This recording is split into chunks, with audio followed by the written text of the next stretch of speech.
오늘의 오픈 사연은 특별히 모신 게스트 민모리 씨가 낭독해 주시겠습니다. 아, 떨린다. 저 그럼 읽기 전에 잠깐 자기소개 같은 거 해야 되나요? 아니요, 사연 소개만 하고 가주세요. 네, 20대 대학생 김철삼입니다. 5년 전 일평생 강원도 시골 마을에 살던 저는 대학 때문에 처음으로 서울에 상경했고 그 덕분에 못소리였던 제게도 여자친구가 생겼습니다. 그렇게 시간이 흘러 어느덧 사귄 지 100일이 다 돼갔고 저는 100일 선물로 여친이 평소 갖고 싶어하던 명품 브랜드의 찌청을 사주기로 마음먹었습니다. 하지만 부모님의 지원 없이 혼자 힘으로만 생활을 하던 제게 선물 살 돈은 턱없이 부족했고 그래서 어쩔 수 없이 2주 동안 노가다와 알바에 올인했죠. 그리고 그렇게 결국 찌청 살 돈을 다 모은 저는 백화점에 가 기분 좋게 찌청을 산 뒤 바로 옷장에 걸어두고 오후 수업을 들으러 갔습니다. 그런데 수업 도중에 웬 카톡 하나가 오더군요. 알고 보니 엄마랑 할머니가 자취방에 깜짝 방문하셨다는 겁니다. 평소 집이 너무 멀어서 거의 못 내려갔었는데 직접 서울까지 와주셨다는 말에 가슴이 뭉클해졌죠. 그래서 수업 끝나자마자 집에 달려갔더니 도착하자마자 갑자기 할머니가 저를 안고 대성통곡을 하시며 할미는 너가 이렇게 힘들었는지 몰랐어. 얼마나 옷 살 돈이 없으면 다 찢어진 청바지를 입고 다니냐 이놈아. 하시더군요. 게다가 옆에 계신 어머니도 철삼아, 엄마가 무심했어. 난 서울만 가면 다 잘 될 줄 알았는데 이렇게 그지꼴로 살다니. 엄마가 우리 집 소순이를 팔았으라도 네 옷 이쁜 거 하나 사줄게. 저는 순간 불길한 예감에 미친듯이 옷장으로 달려갔고 설마 하며 문을 열었는데 예감대로 찌청은 온데간데 없고 파란 실로 삐뚤빼뚤 꼬매진 청바지만이 걸려있었습니다. 순간 2주 동안 갖가지 고생을 하며 일했던 기억이 주마등처럼 스쳐 지나갔고 그 고생이 물거품이 돼버렸다는 생각에 주르륵 눈물이 흐르기 시작했죠. 하지만 아무것도 모르는 엄마는 절 위로하시려고 괜찮아. 엄마한테 고마워 안 해도 돼. 바지 꼬매는 게 뭐가 어렵다고.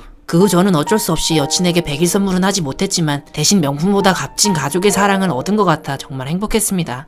마지막 문장은 대본에 없었는데 감동적으로 잘 각색해 주셨네요. 에? 그럼 다음은 무서운 사연입니다. 30대 군필 여고생 멸치138입니다. 그 일이 일어날 당시 초등학교 2학년이었던 저는 단짝 친구 A씨와 매일 붙어 살다시피 했습니다. 그래서 그날 역시 평소처럼 A와 같이 B집에 놀러 가려는데 아파트 입구에 웬 경찰차와 구급차가 모여있더군요. 가까이 가자 어른들이 못 보게 하길래 확인하지는 못했는데 우연히 B집에서 B 어머니의 통화 소리를 듣게 되었습니다. 아유 글쎄 우리 동 203호 사는 사람이 옥상에서 투신 자살을 했대. 그리고 그 일이 있고 1년이라는 시간이 흘러 초3이 된 저는 어느 날처럼 A와 같이 B집에 놀러 갔었는데 B 아파트 입구에 익숙한 풍경이 또 펼쳐져 있었습니다. 뭔가 싶어 그곳 옆에서 아주머니들이 말하는 걸 들어보니 작년에 자살한 203호의 위층 사람이 옥상에서 또 투신 자살을 했다는 겁니다. 전 그저 우연이겠거니 지나쳤지만 그로부터 1년 뒤 B에게서 충격적인 이야기를 듣게 되었습니다. 303호의 위층인 403호 사람도 옥상에서 투신 자살을 했다는 겁니다.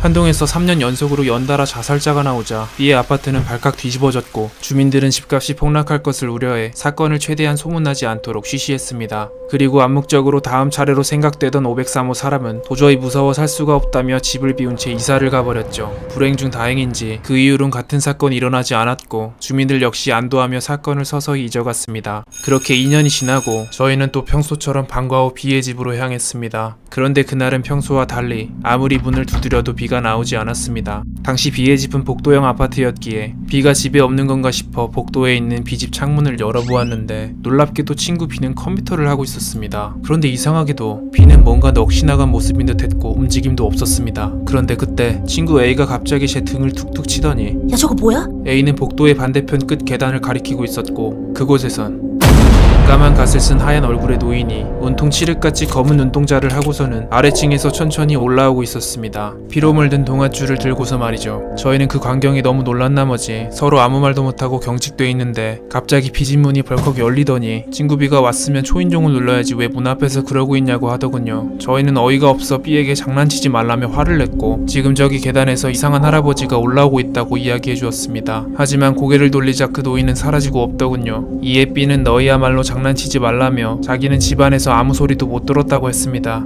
저희는 이게 도대체 무슨 일인가 싶어 어리둥절하고 있었는데 바로 그날 603호에서 자살자가 나왔습니다.